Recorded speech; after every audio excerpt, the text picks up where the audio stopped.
Depuis 5 ans, je fais du business et j'ai testé toutes les plateformes de freelance, que ce soit Fiverr, Malte et 5euros.com. Je vais vous montrer dans cette vidéo en gros les avantages, les frais, les commissions et les potentiels de revenus que vous pouvez faire sur chacune de ces plateformes. Et à la fin, je vais aussi vous donner un tips si vous voulez vous inscrire sur n'importe quelle plateforme ou même faire du business. Il y a pas mal de gens qui pensent que vous pouvez faire un peu ce que vous voulez sur ces plateformes-là, sauf que vous êtes obligé d'avoir un statut juridique et je vais vous montrer comment avoir le meilleur statut juridique possible pour ces plateformes. C'est parti, Fiverr. Donc Fiverr, il y a plusieurs avantages. C'est que, évidemment, c'est une audience qui est énorme et surtout, c'est une audience qui est mondiale. Donc forcément, il y a beaucoup de projets, il y a beaucoup de demandes. Le seul problème, c'est comme il y a beaucoup de demandes et que c'est mondial, en fait, nous, en France, par exemple, on n'a pas du tout, par exemple, le même taux horaire que peut l'avoir quelqu'un d'un autre pays. À partir de ce moment-là, c'est pas forcément très intéressant en fonction de certains projets parce que des gens peuvent être meilleurs que vous et sont beaucoup moins chers. Donc du coup, ça veut dire que ça va être compliqué pour vous de vous vendre. Truc qui est top, c'est que tu peux t'inscrire et vendre au bout de 5 minutes, donc ça c'est top. Évidemment, uniquement si tu as un statut juridique, mais reste jusqu'à la fin, je vais te montrer comment l'obtenir. Pas besoin d'expérience au départ, contrairement à d'autres plateformes où ça demande d'avoir un peu plus de légitimité. En termes de frais et de commission, on est sur du 20% de commission sur chaque mission. Donc en gros, tu vends une prestation à 100 euros, tu vas avoir 80 euros dans ta poche. Le paiement est bloqué 14 jours après la livraison, donc en gros, en moyenne, tu reçois l'argent au bout de 14 jours. Le frais de retrait, si tu passes par PayPal ou par virement, donc en fait, ça c'est vraiment à ajouter aussi en plus. Tu fais des virements ou si tu passes par PayPal, ces plateformes-là, pareil, elles prennent entre 2 et 3%. Donc 2 et 3% de 100 euros, c'est toujours 2 à 3 euros. Donc ça diminue un petit peu ta marge. Potentiel de revenus. Bon, les débutants font en moyenne entre 250 à 800 euros par mois. Les intermédiaires entre 1200 à 2000 euros par mois, donc ceux qui sont quand même très souvent sur la plateforme. Et les confirmés, donc parce qu'ils font beaucoup de volume, sont entre 3000 à 5000 euros par mois. Mais c'est impossible de dépasser quasiment. Pourquoi? Parce qu'en fait, c'est beaucoup de missions qui sont pas très chères. Donc à un moment donné, votre temps est limité. Vous ne pouvez pas faire plus de 100 missions par exemple par mois. Fiverr, c'est vraiment une usine. Tu peux scaler, mais tu dois gérer beaucoup de clients avec des petits budgets. Donc ça, pareil, ça demande beaucoup de retours généralement, surtout si vous faites un métier créatif. Malte maintenant. Donc les avantages.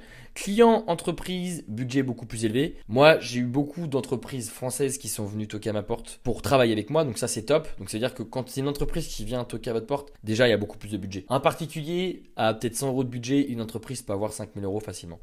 Donc déjà, il y a une transparence au niveau de tes prix parce que c'est au niveau du TJM. TJM, c'est le taux journalier. En gros, combien vous facturez par jour. Donc en moyenne, sur Malte, les gens sont entre 300 à 600 euros par jour. Et ce qui est cool, c'est que Malte, ça a une bonne crédibilité en France et en Europe. Donc il y a beaucoup d'entreprises qui peuvent venir travailler avec vous. En termes de frais et commissions, c'est beaucoup moins faible que Fiverr. En gros, ils prennent 10% de commission jusqu'à 5000 euros facturés avec un client. Puis en fait, ils vont prendre seulement 5% au-delà. Donc en gros, si tu bosses longtemps avec le même client, au début, ils vont te prendre 10% de commission jusqu'à 5000 euros de facturé. Et une fois que tu dépasses ces 5000 euros facturés, ils vont prendre 5%.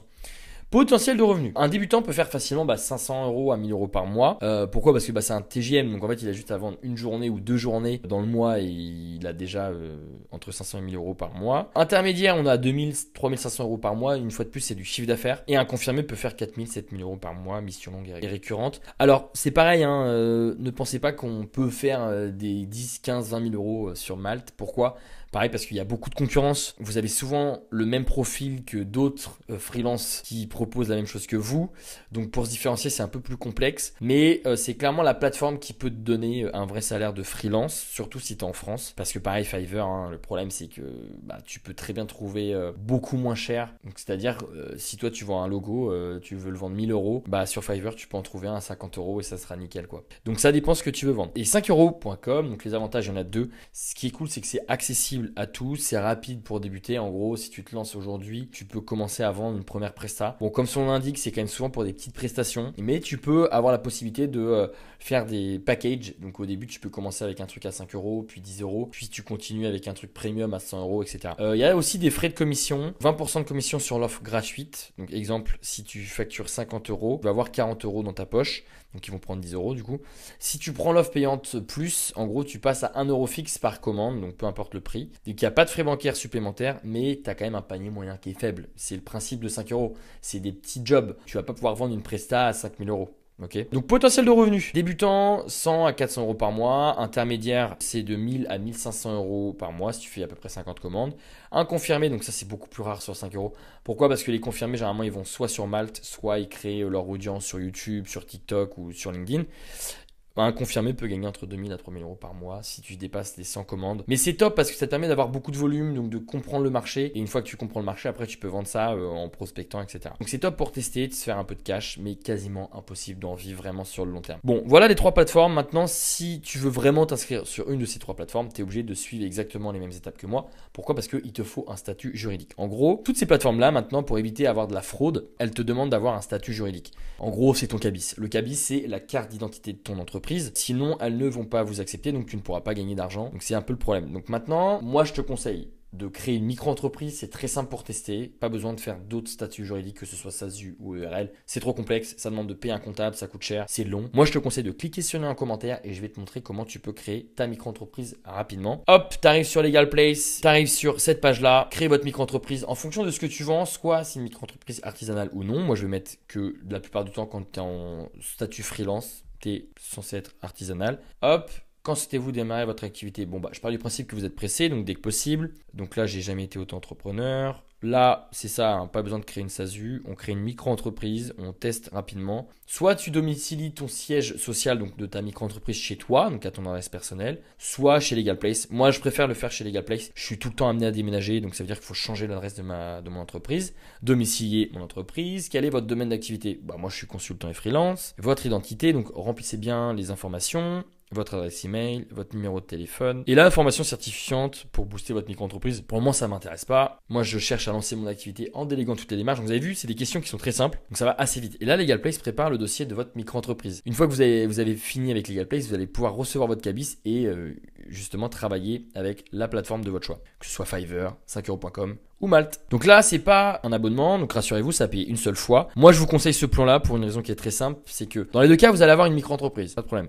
Mais là, vous n'avez pas l'obtention de l'ACRE. L'ACRE, c'est l'aide à la création d'entreprise. Donc quand vous créez votre micro-entreprise, vous avez en gros 45 jours pour faire un autre dossier qui vous permet de diviser par 2 vos cotisations sociales la première année de votre activité. Par exemple, si vous faites 1000 euros de chiffre d'affaires avec Malte, au lieu de donner 25% à l'État, donc d'URSSAF, donc au lieu de donner clairement 250 euros, eh bien avec l'ACRE, vous allez donner seulement 12%. Donc c'est-à-dire que vous reprenez 1000 euros, vous faites 1000 euros avec Malte, vous allez donner seulement 120. Donc dès votre premier mois, sur une de ces plateformes et dès que vous allez gagner de l'argent, vous aurez rentabilisé ce plan-là. Et en plus de ça, vous avez l'assistance juriste illimitée et vous passez devant tout le monde. Votre dossier d'entreprise est traité dans les 24 heures. Hop, choisir le pack. Donc là, moi j'avais pris la domiciliation chez Legal Place, donc vous pouvez l'ajouter, mais c'est un abonnement. Il y a plein d'avantages, donc réduire les impôts, etc. Donc pas obligatoire. Moi je vais l'ajouter. Et pareil, un compte pro, bon, partez du principe que si vous dépassez 10 000 euros de chiffre d'affaires pendant 2 ans, vous êtes obligé d'avoir un compte bancaire personnel et un compte bancaire professionnel pour gérer votre business. Donc moi je vais l'ajouter et continuer, mais c'est pas obligatoire. Voilà, vous allez avoir une micro-entreprise, l'obtention de l'ACRE pour diviser par 2 vos cotisations sociales, l'obtention du cabis et du ciré. Donc c'est un petit code qui sera obligatoire de mettre que ce soit sur 5euros.com, Malte ou Fiverr. Donc c'est un numéro de ciré, on appelle ça. Maintenant, pour avoir la finalisation de votre micro-entreprise, il faut payer. Ajouter un code de réduction. Donc c'est Louis XV sur tous les services de Legal Place. Donc je vous invite à en profiter. Hop, ça vous fait gagner 15 euros, c'est toujours ça de prix. Procédez au règlement. Hop, et une fois que c'est payé, Legal Place se charge de créer toute votre micro-entreprise. Donc vous avez vu, ça va très très vite. J'espère que cette vidéo vous a aidé. Si vous avez la moindre question, vous me la posez en commentaire. Et sur ce, je vous dis à très bientôt pour une prochaine vidéo.